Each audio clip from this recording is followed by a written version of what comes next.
The bank was coming on Tuesday. If Evelyn Hart couldn't pay $1,800, they would scatter her family like dust in the wind. Her father was dying. Her 12-year-old sister and young brother would be sent to separate orphanages. Everything she loved would be ripped apart in 3 days. Then a stranger rode up to her failing cabin. "My name is Jonah Reed," he said. "I heard you're in a tight spot. I'm looking for a wife." He wasn't offering romance. He was offering a deal. He would pay every debt she owed in exchange for a practical partnership on his ranch in the high country. Evelyn had 3 days to decide: certain ruin or a dangerous gamble on a man she'd known for 10 minutes. She said yes. But when that wagon crested the mountain ridge, Evelyn didn't see a humble cabin. She saw a grand lodge, endless timber operations, and a fortune that could buy her old town 10 times over. The man she married wasn't a simple ranch hand. He was one of the richest men in Colorado, and he had lied to her about everything. This story will teach you that the hardest choices can lead to the greatest rewards, that a partnership built on respect can grow into the deepest love, and that sometimes the person you become through struggle is exactly who you were meant to be. If you've ever made a desperate choice and wondered if it was the right one, this story is your reminder that survival is not the end of your story. It's just the beginning. Drop a comment and tell me, would you have said yes to a stranger's proposal to save your family? Your likes and shares help women everywhere find stories that honor their courage. Subscribe so you never miss a story that speaks to your soul. That October wind carried the smell of snow, a cold promise that time was running out. Evelyn Hart worked the rocky patch of dirt behind their leaning cabin, her hands raw and her dress stained with mud. Inside, her father was dying slowly, his lungs destroyed by the mines. Her sister Lily, all of 12 years old, called from the doorway. Her voice was thin with worry. "Yves, Papa's coughing is real bad, and there's a man coming up the road." Evelyn's stomach tightened. Another creditor. Another threat. She sent Lily back inside and stood her ground, waiting for the trouble that was riding her way. But the stranger on the horse did not seem to be in a hurry. He was a tall, lean man who looked like he was carved from the mountains themselves. He climbed down from his wagon, his face weathered by the elements, his eyes the color of a stormy sky. He looked straight through her. "Miss Hart," he said, his voice low and steady. It was not a question. "My name is Jonah Reed. I heard you're in a tight spot." He paused for a moment. "I'm looking for a wife." Of all the things Evelyn expected, that was not one of them. "I beg your pardon," she managed to say. "A wife," he repeated, plain as day. "This is not about romance, ma'am. This is a practical matter. I hear you are a woman who works hard and does not complain. You need help. I need a partner to run my homestead." He gestured toward the failing cabin. "I have money, enough to settle your debts. You think on it. I will be at the Silver Ridge boarding house until Sunday." "Wait." The word escaped her lips before she could stop it. "What debts are we talking about?" She laid out the whole ugly truth. The $1,800 owed to the bank, and hundreds more in other bills. Jonah Reed just gave a slow nod. "I can cover the bank and the medical," he said. "That seems fair." Then he turned his wagon around and rode off, leaving her standing alone in the muddy yard. Lily appeared at the door, her face pale. "Who was that?" she whispered. Evelyn watched the wagon disappear. "Trouble," she said softly. "Or maybe salvation. I am not sure which." That night, her father's awful coughing filled the tiny cabin. He was frail in the lamplight, each breath a painful struggle. "The bank," he rasped. "The letter said Tuesday." "I know, Papa. You rest now." But he grabbed her hand, his grip surprisingly strong. "Promise me, Yves," he pleaded, his eyes filled with fear. "Promise you will keep Lily and Thomas together, no matter what it takes." Evelyn felt her throat close up. "I promise, Papa." His words echoed in her heart. whatever it takes. Suddenly, the stranger's insane offer did not seem so crazy anymore. It was a choice. A terrible, impossible choice. That final notice from the bank felt colder than a blue norther. The words were a death sentence. Payment due November 1st. Fail, and they'd take everything. The law would scatter her family like quail, sending Lily to one workhouse and Thomas to another. It was an injustice that settled deep in her bones. In just 3 days, their world would end. Her only way out was Jonah Reed's offer, a crazy gamble on a man she barely knew, but he had the money to settle their debts. This story is about the hard choices you make for family and finding strength when you have nothing left to lose. Sometimes the biggest risks are the only ones worth taking. Evelyn stared at the ceiling her daddy had built and knew what she had to do. The Silver Ridge boarding house was all that was left of a town that had mostly given up the ghost. Evelyn walked the 3 miles in the early morning chill, feeling the weight of her family's future on her shoulders. The housekeeper, a tough woman named Mrs. Chen, was sweeping the porch. She looked Evelyn up and down and said, "He's in the dining room." The dining room was quiet. Jonah Reed sat alone, his back against the wall like a man who always watched the door. He was eating his breakfast with a purpose, not for pleasure. It was fuel for the hard work ahead. He looked like a man you could count on when things got rough. He stood up when she walked in. "Miss Hart." He motioned to a chair. She sat, her hands trembling in her lap. "I've considered your offer," she said, her voice steadier than she felt. "But I have questions that need straight answers." He just nodded. "Ask." "Where exactly do you live?" "High country, a long day's ride from here." "And what do you do?" "Cattle work, mostly, for a landowner named Winter." "So you're a hired hand, living in a bunkhouse?" she pressed, trying to find a lie in his eyes. "You said you had money, near $3,000. Where does a hired hand get that kind of coin?" "I saved it," he said plainly. "Worked hard for years and didn't throw it away." It was possible, but something about his confidence felt like a hidden card. "Why me?" Evelyn finally asked. "Why ride all this way for a wife?" Jonah took a sip of coffee. "Most women up there are already spoken for. The rest want promises of an easy life I can't give." He set his cup down. "I heard about you. Heard you were keeping your family together with sheer grit. That's the kind of partner a man needs in rough country." "You mean someone desperate enough to say yes," she said, a little bitterness in her voice. "I mean someone strong enough to survive what's coming," he answered, his gaze steady as stone. "I'm not offering you comfort, Miss Hart. I'm offering a partnership, a promise I'll work right beside you and never raise a hand to you. If you want a fighting chance, I'm here." His brutal honesty was the first solid ground she'd felt in months. "What about my family?" "Your father can stay here. I'll see he's cared for. Your brother and sister come with us. We'll keep them safe, and we'll keep them together. That's my word." "Why would you take on such a burden?" she asked, truly surprised. "Because you won't come otherwise," he said simply. "And a marriage built on grief won't last the first winter." He pushed his plate aside. "I need your answer by tomorrow. I ride out Monday, with or without you." "If I agree," she said, her own resolve hardening. "When would we do this?" "Sunday. No sense in waiting. Your debt is coming due, and my work is waiting for me." The bank was coming on Tuesday, and Evelyn felt the mountains closing in on her.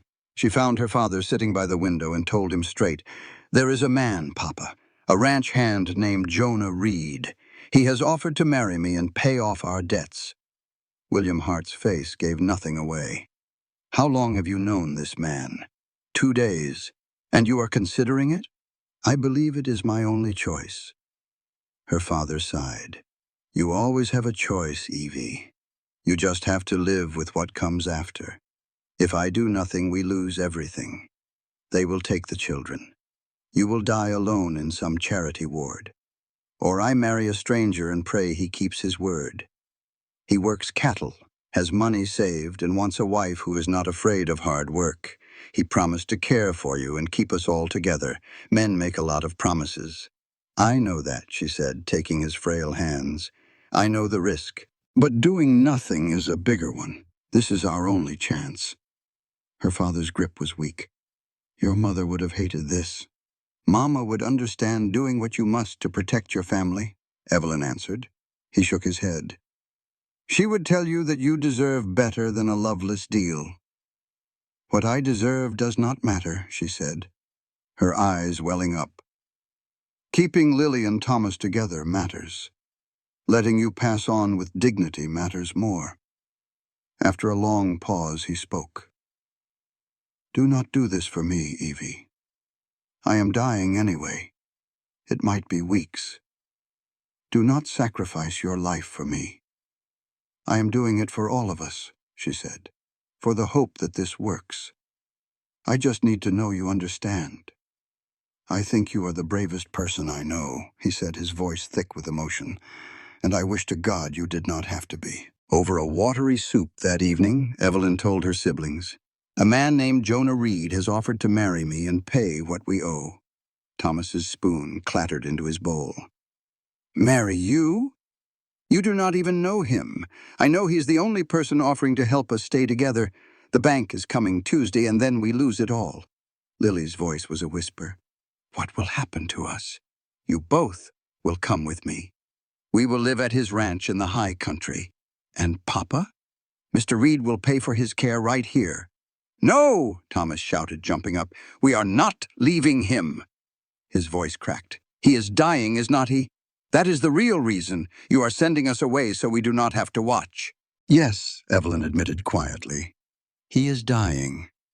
Without this, he ends up in a charity hospital, and you two get sent to separate orphanages. This is the only way we stay a family. This way, you are safe and fed. That is what matters now. I want things to be normal again, Thomas cried. Normal is a luxury we can no longer afford. Lily, sounding years older than 12, asked the most important question. Is he a good man, this Jonah Reed? Evelyn thought for a moment. I do not know, she said honestly. But I believe he is an honest one. For now, that will have to be enough. When? Lily asked. We marry on Sunday. We leave on Monday morning, 3 days from now. Lily met her sister's gaze, then nodded. Then we had better start packing our things. Evelyn found Jonah Reed at the stable on Saturday morning. I will do it, she said without preamble. I will marry you. He straightened up from his horse. Are you certain? No, but I have run out of better options. He gave a slight nod. Fair enough. I have spoken to the minister for tomorrow afternoon. The bank will be paid first thing Monday. I have also arranged for your father's care. Mrs. Chen will give him a room, and I am paying for 6 months of his lodging, meals, and doctor visits. He handed her a small, heavy pouch. Here is $50 for your family's needs. She stared at the money. You are trusting me with this? He met her eyes. Are you planning on running away with it? No. Then I'm not worried. He went back to his work. Pack only what you can carry, but bring warm clothes. It gets cold where we are going. The cabin is solid, though, and there is room enough for you, me, and the children. She hesitated. Can I ask you something? Why are you not already married? He set his tools down. I was, 10 years ago. I lost my wife and our child. After that, I decided I was through with it. But a man gets older and set in his ways. I needed someone practical who understands hard choices. He looked right at her. That led me to you. The blunt honesty was startling. I am sorry for your loss. It was a long time ago. He closed his toolkit. I will see you at the church tomorrow. 2 o'clock. Bring your family. She turned to leave, but his voice stopped her. Miss Hart. Evelyn. As she left, he said one last thing. Once we're married and up in those mountains, there's no turning back. It can break folks who ain't ready. If you have any doubt, walk away now. Evelyn thought of the bank, her father's ragged breathing, and her brother and sister's faces. It was a choice between certain ruin and a dangerous hope. I'll see you Sunday, she said. That Sunday came cold and bright. Evelyn wore her mother's wedding dress, the old ivory silk a testament to promises made long ago. Her father, too weak for the ceremony, blessed her from his chair. "You be careful, Evie," he whispered. In the small church, she walked down the aisle alone and found Jonah Reed waiting. Have you ever been so desperate you'd do the unthinkable? For Evelyn Hart, that day was today. She watched a stranger, a mountain cowboy named Jonah Reed, slip a cold gold band onto her finger. His kiss was quick, almost a formality. In a matter of minutes, papers were signed, and she was no longer her own person. She was Mrs. Reed, bound to a man she'd known for all of 3 days. This wasn't a fairy tale. It was a last-ditch effort to save her younger brother and sister. As Jonah helped her into the wagon, she gave one last look at the life she was leaving behind. Ahead of her were her siblings, her few belongings, and the quiet man who offered them their only chance. "Ready?" she said, her voice steadier than she felt. The wagon lurched forward, carrying them all toward a future as uncertain and rugged as the mountains ahead. The wagon ride was long and quiet as the day turned to dusk. The trail got rougher the higher they climbed into the foothills. Evelyn sat beside Jonah, her hands clenched in her lap, trying to hide her trembling from the cold and the fear. In the back, Lily and Thomas were quiet, lost in their own worries. Jonah was a man of few words, his focus entirely on the horses and the path. He was her husband now, a complete stranger. The thought was almost too much to bear. To break the heavy silence, she finally asked, "How much farther?" He answered without looking over. "We'll make camp for the night soon. We should reach the valley tomorrow afternoon, long as the weather stays clear." The idea of camping out in the open in this wilderness sent a new wave of anxiety through her. He explained there was a sheltered spot up ahead with good water. He'd used it before. When he asked if she'd ever camped outside, all she could say was no. "You'll learn," he said flatly. The trail suddenly got much steeper, and the wagon tilted at a frightening angle. Evelyn grabbed the edge of her seat, her stomach lurching. "Easy now," Jonah said, and she wasn't sure if he was talking to her or the horses. He seemed to notice her fear. "Don't you worry. These horses are strong enough." A ghost of a smile touched his lips when he asked if she was scared of heights.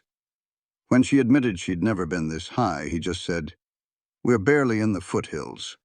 Just you wait until tomorrow."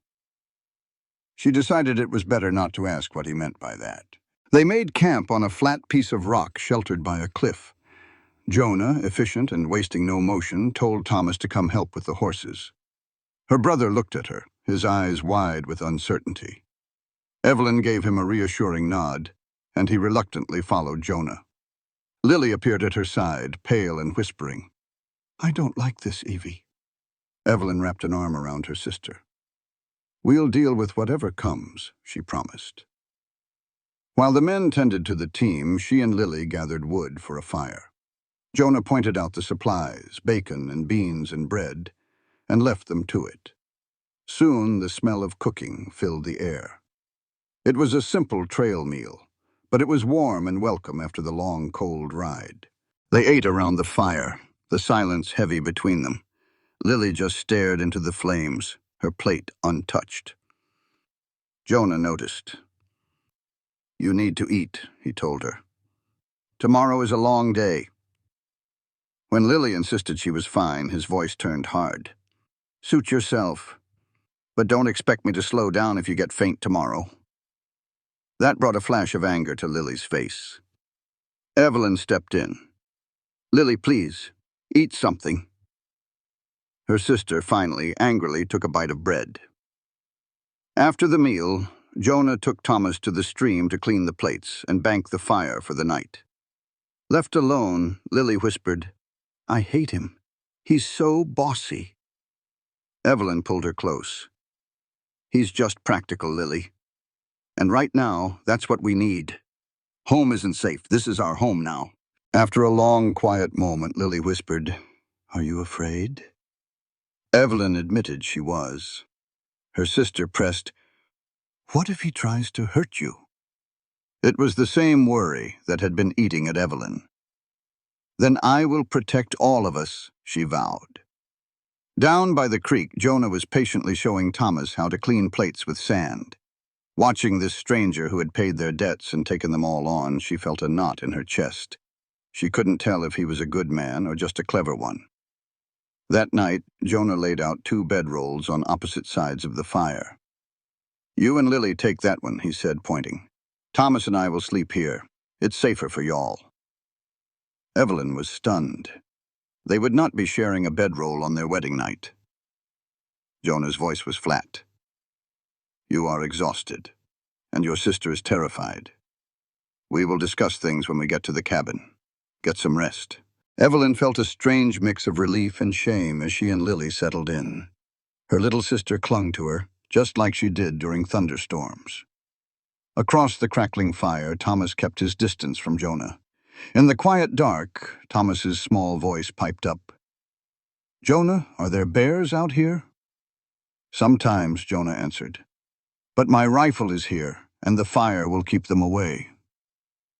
You are safe." It should have been comforting, but it only reminded Evelyn how little she knew about this man. They were in his world now, and all they could do was trust him to keep his word. She lay awake for a long time, listening to the wind. Eventually, sleep took her, filled with dreams of her sick father and the debts that drove them up this cold, uncertain mountain. She woke to a world covered in frost. Jonah was already tending the fire, his breath making clouds in the cold air. They ate a quick, cold breakfast and started moving. Jonah looked at the heavy gray clouds in the sky. "Weather's turning," he announced. "We need to hurry." He told her they were about 6 hours away from his valley if they pushed hard. The trail got treacherous in the snow, and he didn't want to get caught on it. So they pushed. The wagon climbed higher and higher, making their ears pop. The trees changed from scattered pines to thick forests of bare aspen. Soon, patches of snow appeared everywhere, and the air grew thin and bitingly cold. Around noon, they stopped to rest the horses. Thomas looked pale and was breathing fast. "I can't breathe right," he said, his voice shaky.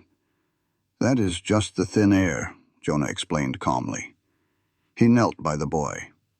"Look at me. Breathe slow, just like I am." He guided Thomas until the boy's panic faded. Then he made him drink water and eat a piece of dried apple. Evelyn was surprised by his gentleness. "Thank you," she said quietly. Jonah just shrugged.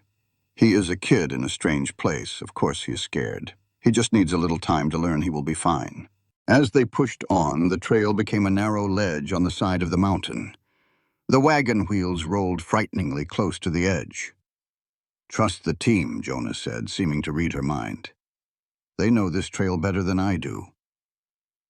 Just as they reached the highest point, the first snowflakes began to fall. The wagon jolted and swayed as Jonah urged the horses faster down the narrow path. Evelyn held on tight, her heart pounding. Then they rounded a bend, and the trail started to go down. Below them lay a wide, beautiful valley, sheltered from the wind. It was a hidden world of green pines and meadows, with a cabin sending up a curl of smoke. As the wagon crested the ridge, Evelyn saw a valley that took her breath away. It was a picture of wild beauty, with a silver river snaking through the snow-dusted meadows. Right in the heart of it all sat a grand lodge, a 2-story giant made of massive logs, with smoke curling from a stone chimney. It was flanked by solid barns and endless fences. She felt Jonah stiffen beside her. "What in the world is that?" she asked, her voice barely a whisper. He was quiet for a long moment before he finally spoke. "That's where we're headed." Evelyn stared at him. "That's no shack for a hired hand." "No, it surely is not," he agreed. Her mind started spinning. "You told me you were a ranch hand that you hired on for work." "And I do," he said, his jaw tight as he guided the horses down the steep path. "I work cattle and break horses when I'm needed." But for who? Who owns all this? The words hung in the cold air. I do. Evelyn felt the blood drain from her face. You what? I own it all, he said, his voice flat. My name is Jonah Winter Reed. My father, Marcus Winter, built this timber operation 20 years ago. It's mine now. The world seemed to tilt. She gripped the wagon seat, her knuckles turning white. You lied to me. No, I didn't, he countered. I told you I worked with cattle, I do. I said I lived up in the high country, I do. I just didn't tell you the whole story. You let me believe you were just a simple working man, she accused, her voice trembling with a rage that felt hot and bitter. You stood there in that boarding house watching me fret over every penny, and you knew. You knew you had all this. Yes, he admitted, his voice still level. Why? She nearly shouted. In the back, Lily and Thomas had gone quiet as mice. Why would you deceive me like that? Because I had to be sure, Jonah said, his hands tightening on the reins.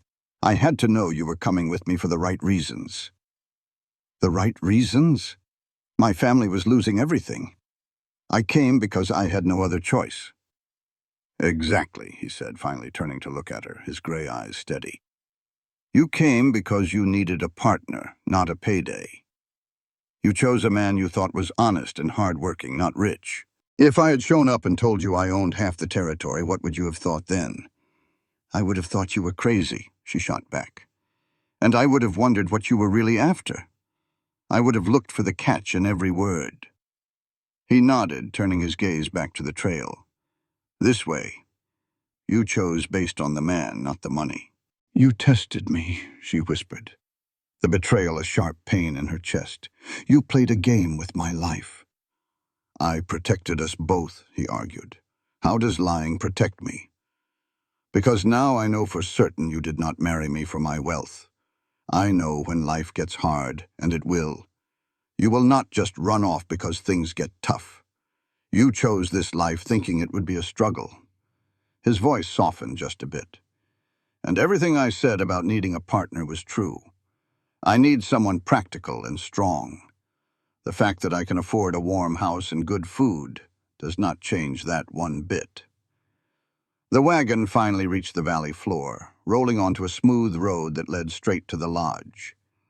Evelyn sat like a statue, her mind in a whirlwind. Every conversation, every question he had ever asked her, it had all been a performance. He had watched her agonize over her decision, knowing he held all the cards the entire time. I want to go back, she said, her voice dangerously quiet. No, you don't, he said simply. Don't you dare tell me what I want. Jonah pulled the team to a halt right in the middle of the road. He turned to face her, his expression harder than she had ever seen it. You want to leave? Fine. I will turn this wagon around right now. I will take you back and give you enough money to settle all your family's debts. They will be taken care of. He paused, letting the words sink in. But your father will still pass away in some lonely boarding house. Your brother and sister will grow up knowing they were saved by a stranger's charity. And you will spend the rest of your days wondering if you threw away a real future because your pride got bruised. My pride? She scoffed. Yes, your pride. I wasn't dishonest about who I am, just about how much money I have. And now you are mad because you feel like a fool. His voice softened again. I understand why you are angry. But if you let that anger send you away, you will be making a far bigger mistake than I ever did. Evelyn wanted to scream, to demand he take her back and prove she could not be bought.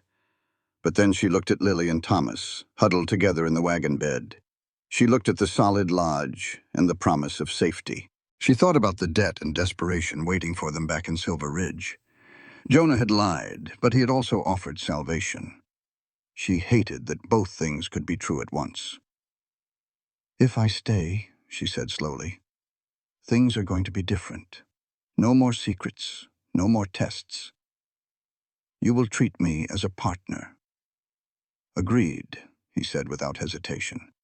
And my family stays with me no matter what. Oh, that was always the deal, he confirmed. Evelyn took a shaky breath. I do not trust you. That's fair, he replied. You will have to decide if you can learn to. She looked again at the lodge, at the impossible life that was now hers. Then she looked at the man who was her husband. In his eyes, she saw an exhausted practicality that mirrored her own. Just drive, she said, before I change my mind. With a click of the reins, the wagon rolled forward. This was her home now. This hidden valley, this massive enterprise, and this man who had bought her family's future. As they neared the lodge, a woman appeared on the porch. Even from a distance, Evelyn could tell she was tall and dressed in a fancy traveling suit that looked out of place against the rustic logs.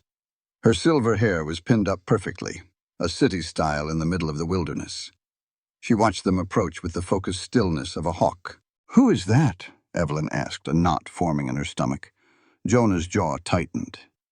"That is my aunt, Celia Winter." "You never mentioned you had family here." "I was hoping she would not be," he muttered, slowing the team as they pulled into the yard. "She lives in Denver mostly, handling the business end of things. She was not supposed to be here until spring." The lodge was even more impressive up close, with intricate carvings and leaded glass windows. This was not a simple home. It was a statement of lasting wealth. Jonah stopped the wagon and hopped down, then turned to offer Evelyn his hand. The tension in his grip was unmistakable.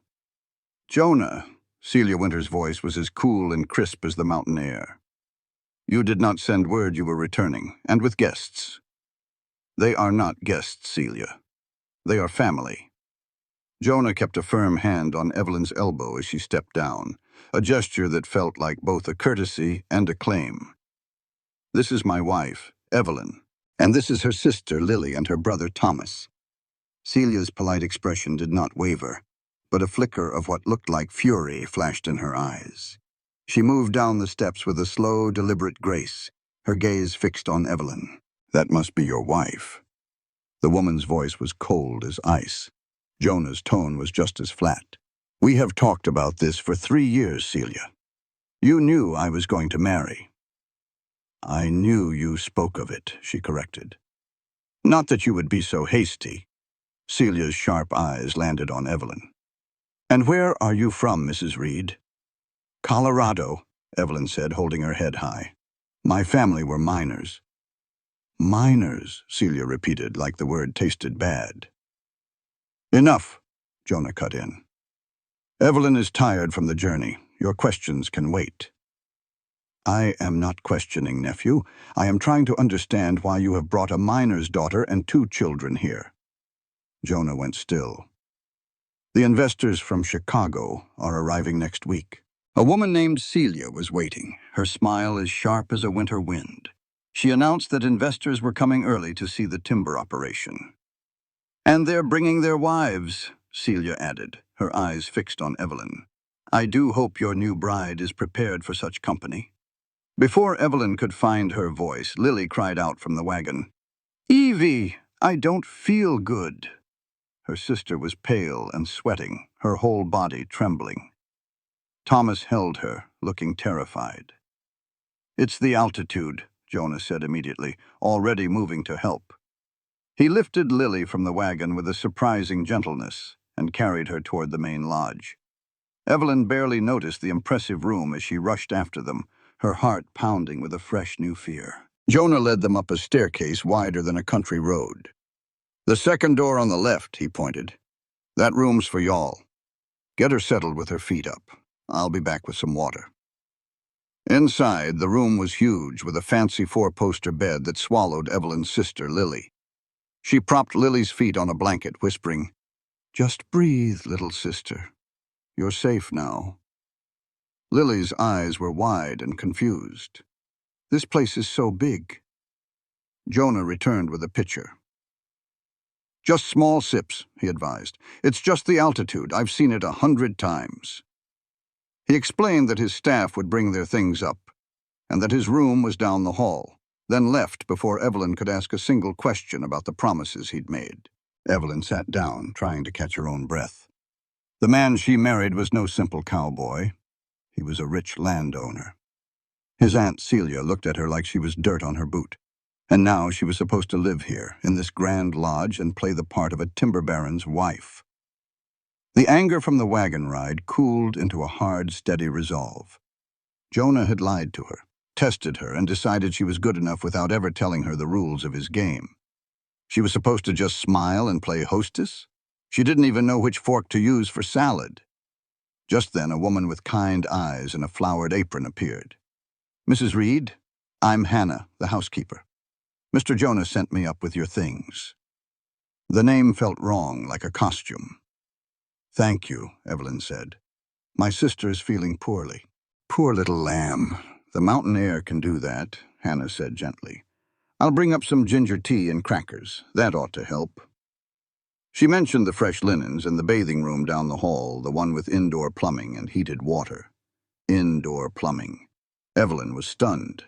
Hannah paused at the door. "If you don't mind me saying, ma'am, you look plumb tuckered out yourself. I'll bring supper trays for you and the children." Then she added quietly, "And don't you let Miss Celia get under your skin. Her bark is a whole lot worse than her bite." After she left, Evelyn stared out the window at the snow-covered mountains. The view was beautiful, but it felt like the prettiest cage in the world. She could leave, but that meant going back to nothing. So she would stay. But from now on, it would be on her terms. When Lily woke up feeling better, her brother Thomas was there, his face a mix of worry and wonder. "This place is crazy, Evie," he whispered. "The barns are bigger than our whole cabin. He lied to us." "Yes, he did," Evelyn agreed. "So what do we do?" Thomas asked, his voice shaking a little. Evelyn looked at her two siblings, the only thing that mattered in this whole upside-down world. "We survive," she said, her voice firm. "We stick together. We learn what we need to learn, and we survive. It's what we have always done." Supper arrived just as Hannah promised, a hearty venison stew and fresh bread. Watching her brother and sister eat like they hadn't seen a full meal in months, Evelyn's heart hardened into diamond. Whatever Jonah's reasons were, her family would never be hungry or afraid again. She would see to it. After the children were fast asleep, Evelyn went downstairs to find Jonah. He sat by the fire, reading some papers. "How's Lily?" he asked, his voice guarded. "She's sleeping," Evelyn said, staying on her feet. "I need to talk to you." She didn't waste any time. "Your aunt called me unsuitable."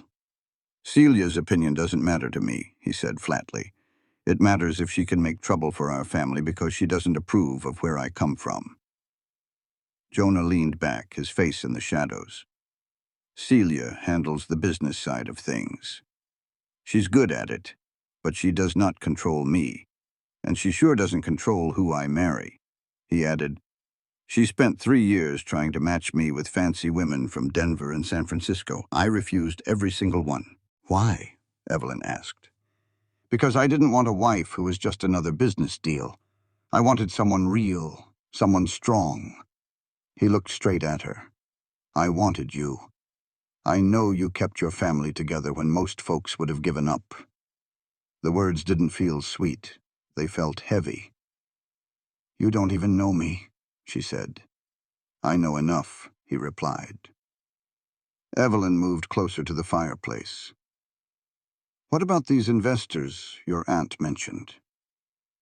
"They want to put up a lot of money in exchange for a piece of the business," Jonah explained, his voice turning hard. "Celia wants it. I'm not so sure. I don't like answering to people who only care about profit." "And what does that have to do with me?" she asked. "Everything," he said. "If Celia convinces them I'm unstable for marrying an unsuitable woman, she can use it to undermine my authority and argue that the business needs her in charge, not me." "So this is not about me being good enough for you," Evelyn said, the truth settling in. "This is about me being good enough to protect your hold on the company." Jonah nodded. "Partly. But it is also about whether you can hold your own. These folks will judge every word you say. They will see a girl from the mining camps. I need them to see the woman who survived all that." He stepped closer. You are asking me to be someone I am not. I am asking you to show them the grit you already have. I need to know you are willing to try. And if I fail? She asked, her voice low. Then we fail together, he said, with a certainty that was both frustrating and strangely comforting. But I do not think you will. His confidence was a strange comfort. He truly thought she could pull this off. She decided to lay down her own terms. I need a few things from you, she said. He simply told her to name them. No more secrets. If we are partners, you treat me like one. That means the whole truth. He agreed right away. And my family is to be kept safe, no matter what. Lily and Thomas are not part of this deal. Jonah assured her they never were. One last thing, Evelyn said, taking a breath. You have to teach me how to get by in this world of yours, and you have to be patient with me. Jonah nodded. I can do that, he said. But I need you to trust me. Not blindly, but enough to know we are on the same side. This business is a tangled mess, and it will only get worse. If we fight each other, we give our enemies the win. It made sense, but trusting him was a tall order. Still, she had made her choice. All right, she agreed. We do this together. The next morning, Evelyn woke up in the big bed all by herself. For a heartbeat, panic flared when she saw Lily and Thomas were already gone. Then she heard voices downstairs and realized the house was just up and moving without her. She hurried into a dress and went to find the smell of coffee and bacon. Thomas and Lily were already at a long table in the dining room, looking much better. Hannah gave me more tea, Lily explained. And Mr. Jonah said, the mountain air just takes some getting used to. Celia's sharp voice cut in from the doorway. We feed a whole household here. Meals are for everyone, and we do not tolerate waste. Evelyn felt her back straighten at the criticism. I know a thing or two about not wasting food, Miss Winter, she said calmly. Celia just gave a tight smile. I'm sure you do. Which is why I am sure you will appreciate the lessons you are about to get. Jonah was right. You cannot meet investors looking like you have never seen a proper dinner table. Evelyn wanted to argue, but she remembered Jonah's words about proving them wrong. When do we start? She asked. Celia looked pleased. After breakfast, they arrive in 5 days, which is hardly enough time. First, your clothes are all wrong. I have already sent for my dressmaker from Denver. She will be here this afternoon. When Evelyn worried about the cost, Celia waved it off. It is a business expense. You represent the Winter name now, and we have standards. The next 5 days were a whirlwind of lessons that felt more like a trial. Celia was a demanding teacher. She corrected everything Evelyn did. She taught her which fork to use, how to sit, and how to speak. The dressmaker's helper pinned and sewed for 2 whole days, fitting Evelyn for dresses that cost more than anything she had ever owned. Each night, Jonah joined them for dinner, where Celia would test Evelyn and point out every little mistake. You must smile, Mrs. Reed.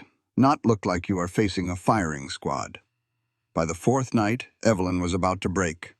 After another painful dinner, she slipped out onto the porch. The cold mountain air and the bright stars were a welcome relief.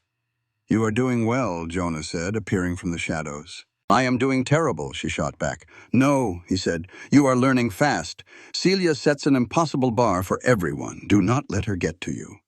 Evelyn moved to the railing. Why does she dislike me so much? He sighed. She does not dislike you. She is afraid of you. You are the one thing she cannot control. For 15 years, she has managed my life and this business. Your being here threatens her position. You have my name, my partnership. You are my choice. That scares her more than you using the wrong fork. They will be here tomorrow, Evelyn said softly, and I have to pretend I belong. No, Jonah corrected her. You have to convince them you belong right here. This is your home. They are just visitors. Remember that. He turned to look at her. Do you honestly think I can do this? She asked. I believe you can do anything, he said without hesitation. I have believed that since I first heard how you kept your family going when anyone else would have quit. The only question is, do you believe it? She thought about all the hard years she had survived. She had to believe it. The next afternoon, 3 carriages pulled up. Evelyn stood on the porch next to Jonah, wearing a new dark green dress. As a portly man in a fine coat stepped out, she took a deep breath. Her education was over, and the real test was about to begin. A carriage pulled up that likely cost more than Evelyn's father had made in his best year. "Mr. Peaton," Jonah said, walking down to greet him. "Welcome to Winter Valley." Peaton's handshake was quick and assessing. "Reed." His eyes moved to Evelyn. "And who is this?" Jonah's hand found the small of her back, a steadying private gesture. "My wife, Evelyn Reed." His wife, Margaret Peaton, offered a smile as cold as a winter morning. How charming! A winter bride. Evelyn invited them inside, her practiced words coming out smoothly. Inside, her sister-in-law Celia was already playing the perfect hostess, managing everything with an effortless grace that Evelyn could only watch. Once they settled in for tea, Margaret Peaton got straight to the point. "So, Mrs. Reed, how did you come to marry into this family?" Every eye in the room was on her. This was her first test. "We met in Silver Ridge," she began, keeping her voice light. "We discovered we shared a practical view of the world." A man named Walsh leaned in, his eyes sharp. "That is mining country, is it not? Was your family involved in that business?" The question was a clear trap. "My father worked the claims for a few years," she answered with care. "He learned that the reality did not always match the promise." Walsh's expression made it clear he saw a desperate girl who had landed a wealthy husband. Just as Walsh was about to press further, Jonah's voice cut through the room, casual but with a hard edge. "Family is important.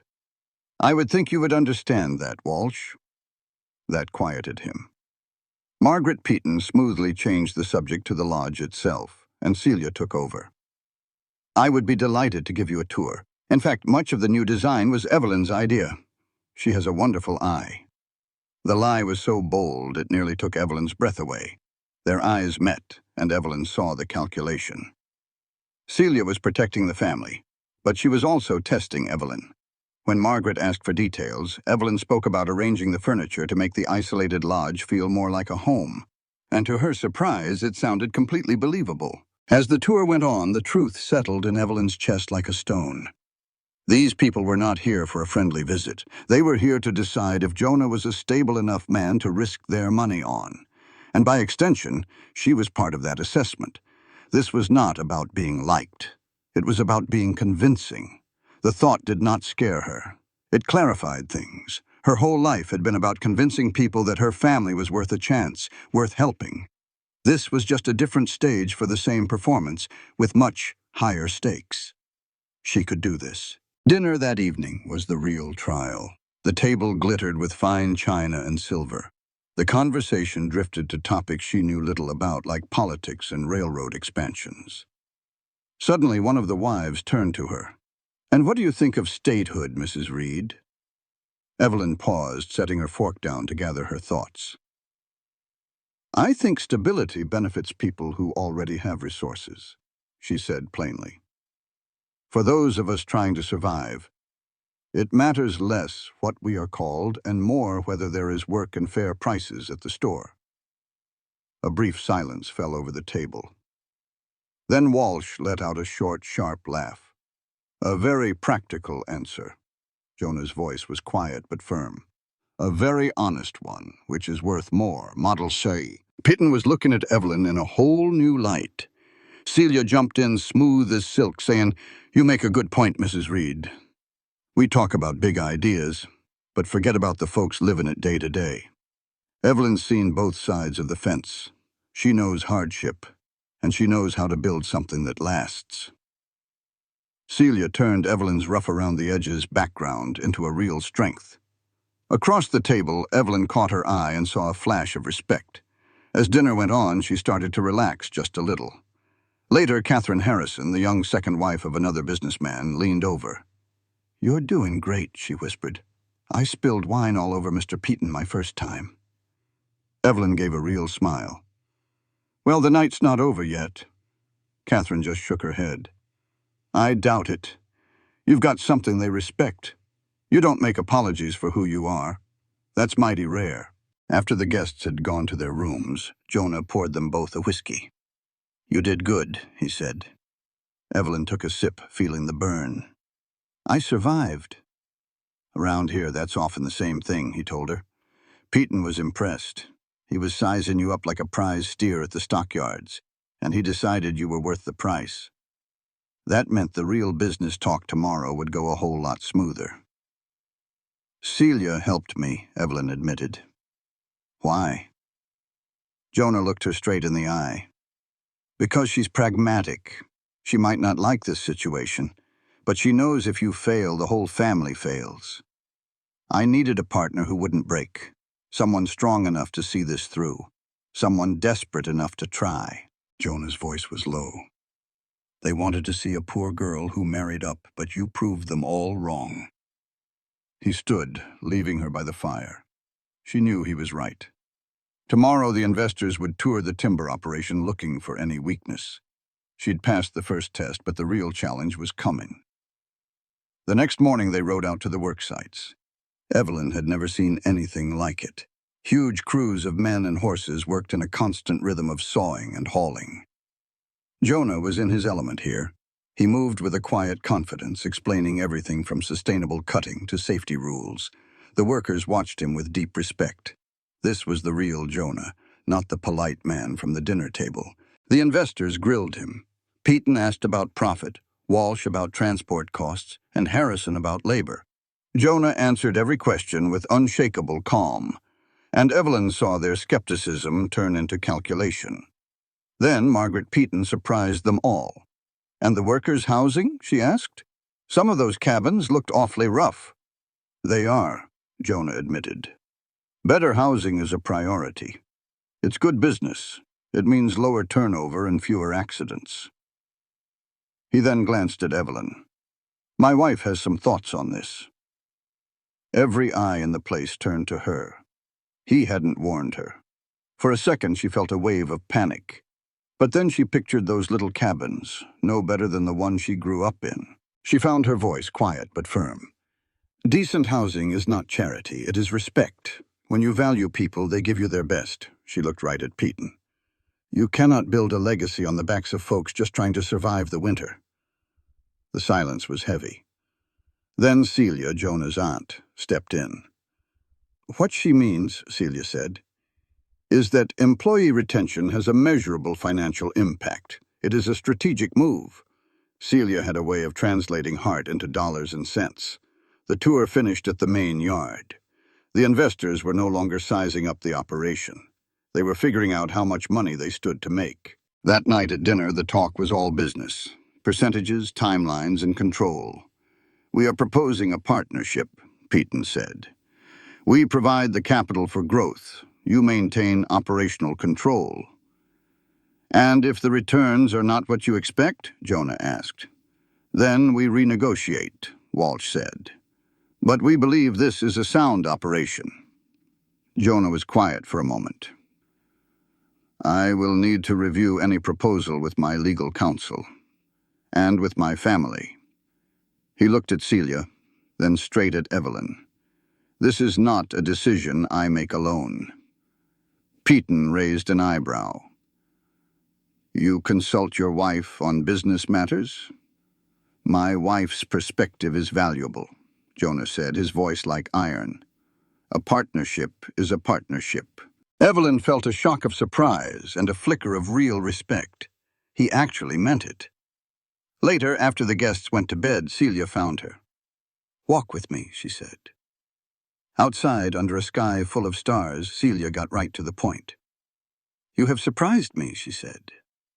"I expected a desperate girl who married for money, but you are not that. You are authentic. You learn fast and you speak the truth even when it is hard." Evelyn did not know what to say. "Do not thank me," Celia said, her voice turning sharp. "Just understand that Piton and his people are predators. They will smile to your face and ruin you when it suits them." "Then why deal with them?" Evelyn asked.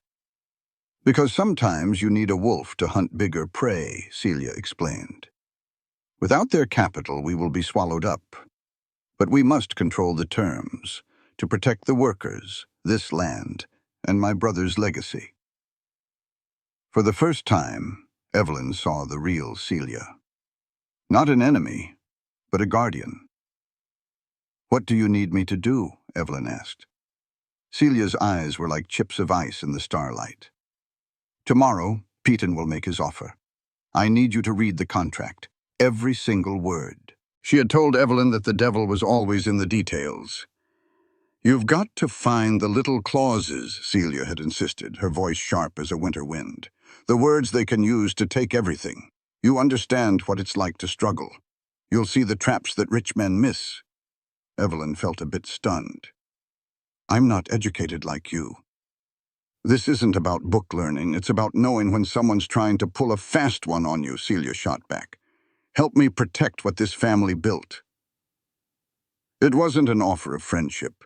It was a strange kind of respect, an admission that Evelyn was more than just a wife. It was an alliance.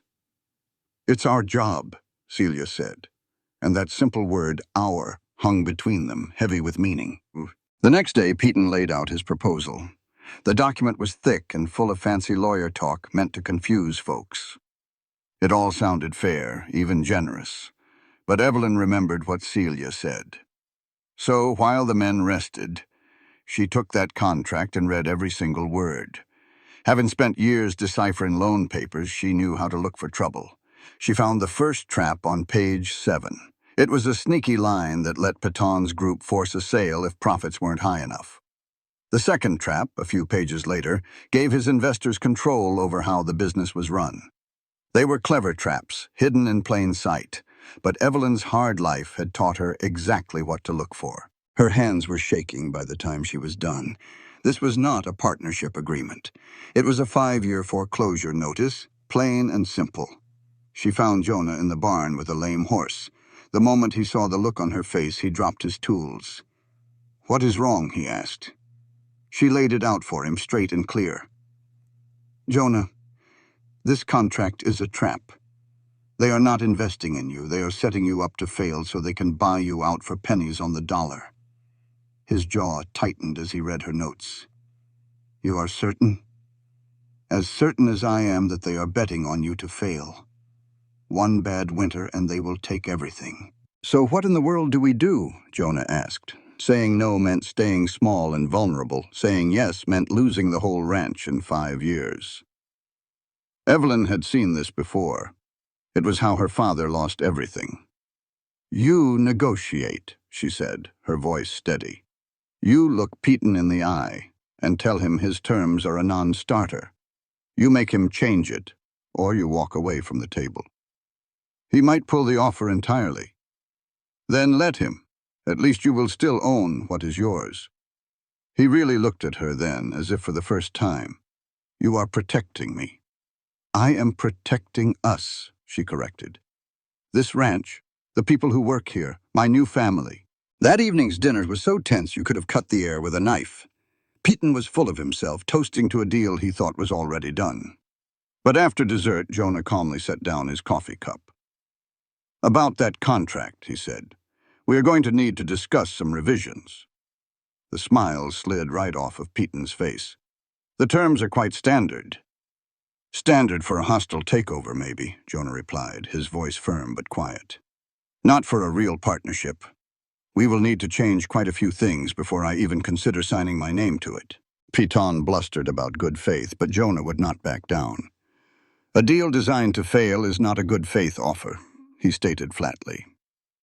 Finally, Peyton demanded they talk in private, and the men left the table. The second the door was closed, Margaret Peyton stared right at Evelyn. "That was your doing." Evelyn simply nodded. Margaret gave a short, bitter laugh. "Well, how about that? Charles thought you were just a pretty face, a husband who actually listens to his wife. Imagine." Celia smiled proudly. "She is his partner, as she should be." It was nearly midnight when Jonah came back, looking worn out, but resolved. "They have agreed to rewrite the worst of the clauses," he said. "It is enough to protect our control and prevent a forced sale." After Celia went to bed, he turned to Evelyn in the quiet room. "You changed everything. You saved this operation." He moved a step closer, his expression more open than she had ever seen it. "I chose well when I chose you." For the first time, the word together felt like a promise they were building with their own two hands. 2 days later, the revised contract came. The three of them, Jonah, Evelyn, and Celia, went over every single line. The most dangerous clauses were gone, replaced by quarterly reports. "It is a damn sight better," Evelyn admitted. "But they could still use this to claim mismanagement." "Every deal has risk," Celia said. Jonah leaned back, looking at Evelyn instead of the papers. The investment would let them build something better, but it meant being tied to men they did not trust. But they would face it, together. This was a real partnership, forged in the fire. At least this way, we'd be fighting from high ground instead of from a hole. It was just plain common sense. Celia then slid another document across the table.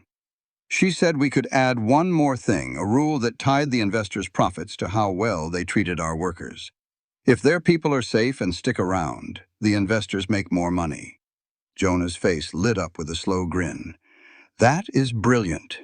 It makes protecting our folks a matter of money, not just morals. That's exactly how they think." Evelyn read the clause and saw the genius in it. They were using the investors' own language to look out for their people. "There is only one way to find out if they will agree," Jonah said, standing up. He gathered the papers to send back to Denver. "Either they take these terms or this deal is done." 3 long days crawled by as they waited. With the investors gone, the lodge felt peaceful, and Evelyn settled into a comfortable routine. She spent her mornings with Hannah, learning the ropes of running such a big place. In the afternoons, she was with the children. Thomas had taken a real shine to the horses in the barn. Lily, on the other hand, had found the library and was tearing through books like she had been starved for them. Most evenings, Evelyn found herself talking with Jonah in his office.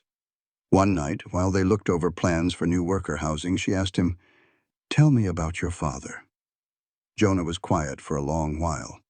Marcus Winter was a hard man. He was brilliant and ambitious, and he built this whole operation from nothing 25 years ago. But he and I did not see eye to eye. He wanted me to care only about profit and getting bigger. I cared more about doing the work right.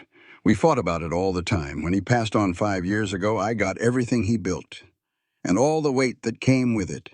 And Celia, she is just protecting what she thinks was his vision. He looked over at Evelyn. "You were close with your father." "Yes, he was not always a successful man, but he loved us fiercely. Everything he did for us." She thought about William Hart, her own pa, and his failing health. "I need to visit him." Jonah did not hesitate. "We will go as soon as this contract is settled. It is a 2-day trip each way. He is your father, and he gave me something I can never repay when he raised you.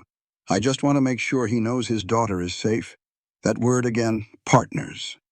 It was starting to feel real. It was not built on romance, but on good old-fashioned respect and a shared goal. The answer from Patton arrived on the 4th day. They all gathered in the office to read the news. He had accepted every single one of their new terms. The deal was ready to sign, but there was one last condition. They had to travel to Denver for a final meeting and a formal party to announce the partnership.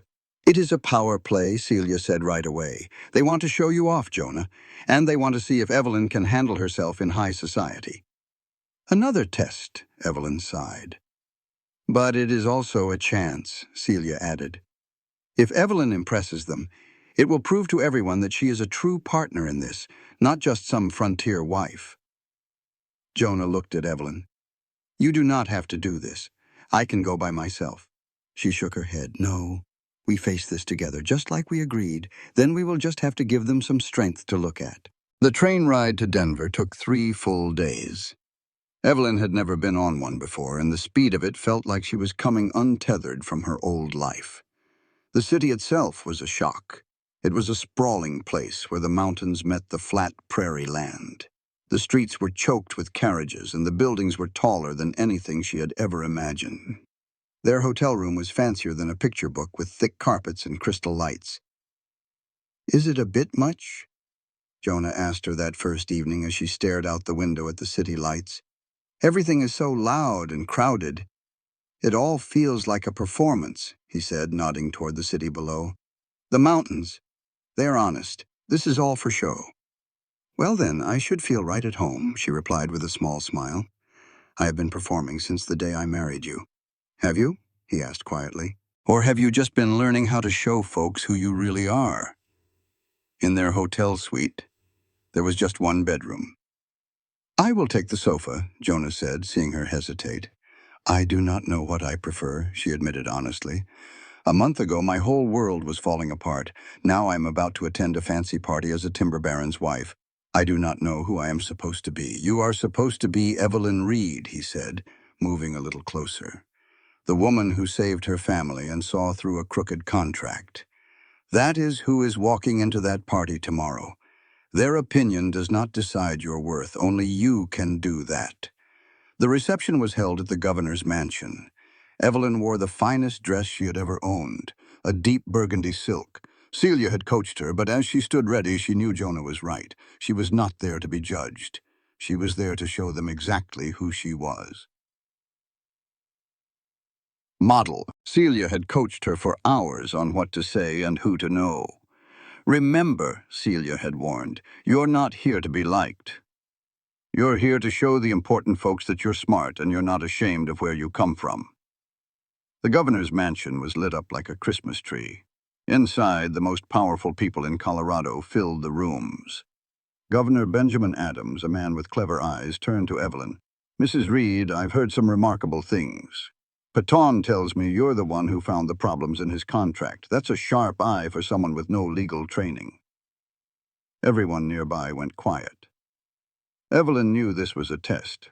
She could be modest, or she could own it.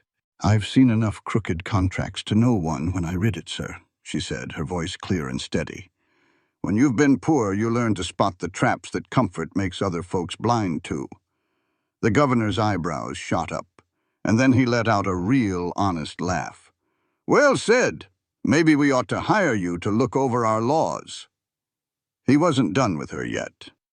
Tell me, what's your take on the labor situation, he asked. Evelyn looked him right in the eye. I think we're being sold a false choice. They say we have to pick between treating workers right and making a profit. But the businesses that last are the ones that treat their people with respect. You can't build anything worthwhile on a foundation of misery. My father gave his lungs to a coal mine. He told me that the companies that failed were the ones that treated their men like disposable tools.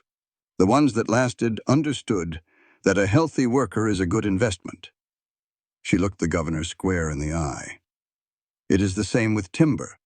My husband improves housing and safety because it is just good business. The governor nodded, then looked at Jonah. You have a smart partner, Mr. Reed. I am well aware. Then I hope you will let me borrow her from time to time for my new advisory council on labor. Evelyn felt a shock. Your Excellency, I am not qualified for something like that. Ma'am, you understand the reality of the situation more than any man in a fancy office. Think on it, your voice could shape policies for thousands. After Peyton cornered Jonah, his face tight with anger. What in the world was that? Jonah stayed calm. That was my wife showing you the kind of sense I've been talking about. She just argued for more regulation. No, she argued for smart practices that keep us in business for the long haul. There is a big difference. His voice got firm. If you were worried about her influence, maybe you should not have insisted she come.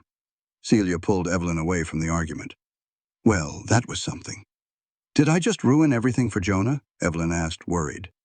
Honey, you just made yourself a force to be reckoned with, Celia said with a proud smile. The governor does not make offers like that for show. He sees you have real credibility. Now, anyone who tries to undermine you or your husband has to go through the governor first. I do not understand all this. You do not have to. Paton wanted a wife he could control. Instead, he got a woman with her own political standing. Celia grinned. Welcome to the game, Evelyn. Play your cards right. The rest of the night was a blur. Folks who had ignored her before now wanted her opinion on everything, and she found her voice speaking from real-life experience. She was not trying to sound sophisticated, and because of that, people truly listened. Near the end of the evening, Catherine Harrison came up to her, her eyes shining. You were incredible the way you spoke to the governor. I have never seen anything like it. I probably spoke out of turn. My husband will surely hear about it, Evelyn said. Your husband looked proud, Catherine replied softly. He watched you all night, like he could hardly believe his luck. It must be something, having a man who values your mind that way. Evelyn thought about Jonah's steady confidence in her. It is, she admitted. I am still getting used to it. When they got back to their hotel room, Evelyn was worn out but buzzing with a new energy. Jonah poured them both a whiskey. The governor was serious, he said, holding up a note. He wants your answer in a week. What do you think I should do? I think you should do what you believe is right, he told her, meeting her gaze. You would be amazing in that role. You understand the real cost of these decisions, but it would mean trips to Denver, away from the children. Thomas and Lily are doing fine. Hannah loves them to pieces. This is not about them, Evelyn. This is about you. What do you want to become? Evelyn thought about the woman she was just a month ago, standing in a muddy garden with no hope. She thought about climbing into a stranger's wagon, heading toward a future she could not imagine. And tonight, she had spoken her truth to the most powerful man in the territory, and he had listened. I want to accept, she said, her voice quiet. Is that selfish? It is honest, and that is better, Jonah smiled. Besides, having a friend on the governor's council can't hurt our business one bit. That is a very practical way to look at it. I learned from the best. They sat for a moment in comfortable silence. Thank you, she said, for believing in me. You have handled everything, Jonah replied. I never doubted you for a second. This was different, she said. This was the whole territory watching, and you showed them exactly who you are. He stood up and offered her his hand. Come on, that sofa is no place to sleep. He saw her pause. I am just asking you to get some rest in a real bed. We can put a wall of pillows between us if you want. It was a sensible offer, but Evelyn realized she did not want the distance. Sometime in the last month, this stranger had become her partner in a way that truly mattered. No pillows, she said, and took his hand. I think we are past that. They got ready for bed in separate corners of the room and met at the big mattress. They did not have to touch, but she found herself moving toward his warmth. Evelyn, he said quietly in the dark, I know this marriage was a solution to a problem, but I need you to know you have become more important to me than any deal. What we are building here, it matters. It matters to me, too, she whispered, turning to face him. More than I ever expected. Is that enough for right now? She thought about it. They did not have a grand romance, but they had respect and a shared purpose. They chose each other every single day. Yes, she said. For now it is enough. He found her hand under the blankets and laced his fingers through hers. They fell asleep like that, building something real that neither of them could yet name. The next morning, the contract was signed. Peton was all business, clearly still unhappy, but smart enough to know a good deal. I trust you will use this capital well, Mr. Reed. I will. And I trust you will remember this is a partnership. Peton's eyes shifted to Evelyn. Mrs. Reed, I underestimated you. I will not make that mistake again. It was the closest he would ever get to an apology. 3 days later, they were on a train heading back home. Evelyn's acceptance letter had been sent to the governor. They were going back to Timber Ridge, to the life they were making together. But they made one stop first, in Silver Ridge. They found William Hart in a much better room at the boarding house with big windows that let the sunshine stream in. He looked smaller than she remembered.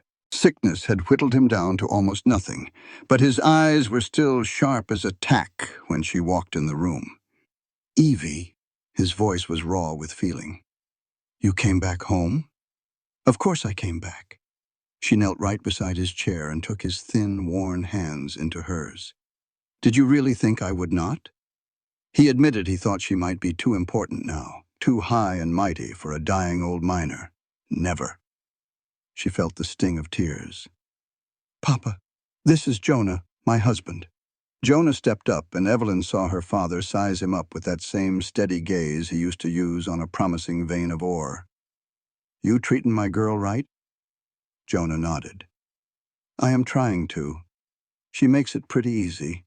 She is tougher than most folks I've ever known." "She got that from her mother," William said, then coughed, a deep rattling sound.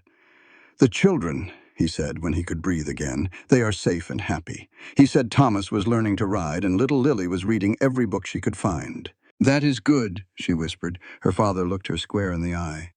"I need you to tell me the truth, Evie. Are you happy or are you just getting by?" She truly thought about it. "I am building something I never knew I could have. It is hard and it is messy, but yes, Papa, I think I'm starting to be happy." "That is all I ever needed to hear," he said, squeezing her hands. "Your mother would be so proud." They spent the rest of that afternoon just talking about big things and small things.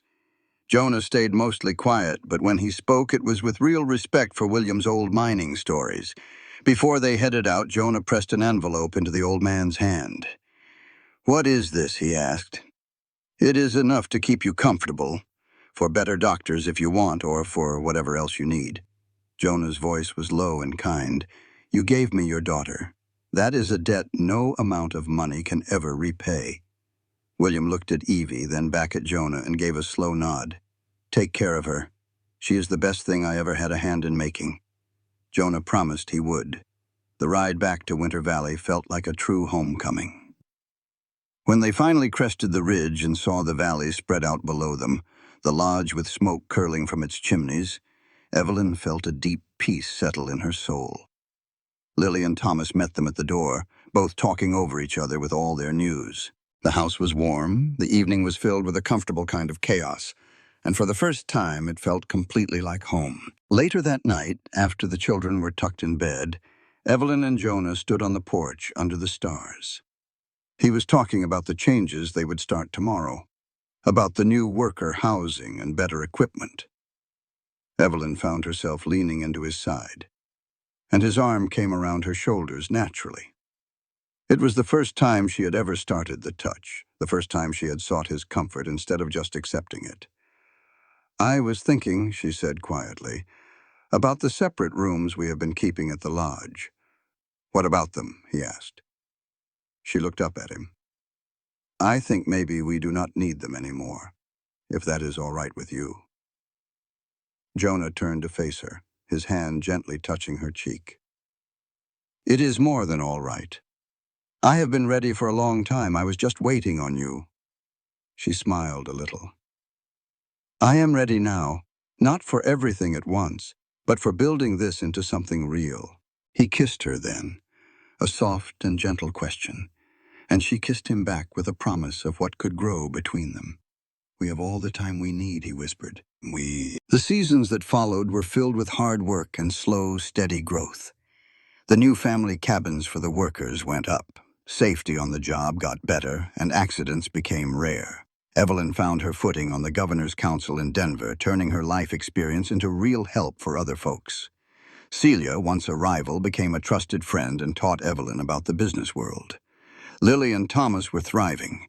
They visited their father every month, watching him fade but knowing he was cared for, and not in pain. William Hart passed away in the early spring, peacefully in his sleep with Evelyn holding his hand. They buried him next to her mother, and Jonah stood beside her through it all, a solid rock. She knew her father had died, knowing his children were finally safe and happy. By the time summer arrived, Evelyn was no longer just Mrs. Reed, the governor's advisor, or a partner in a business. She was Jonah's wife, in every way that mattered. One evening, she stood on the porch watching the sunset, when Jonah's arms came around her from behind. "Happy," he murmured against her hair. "Yes," she said with a full heart. "I am genuinely happy."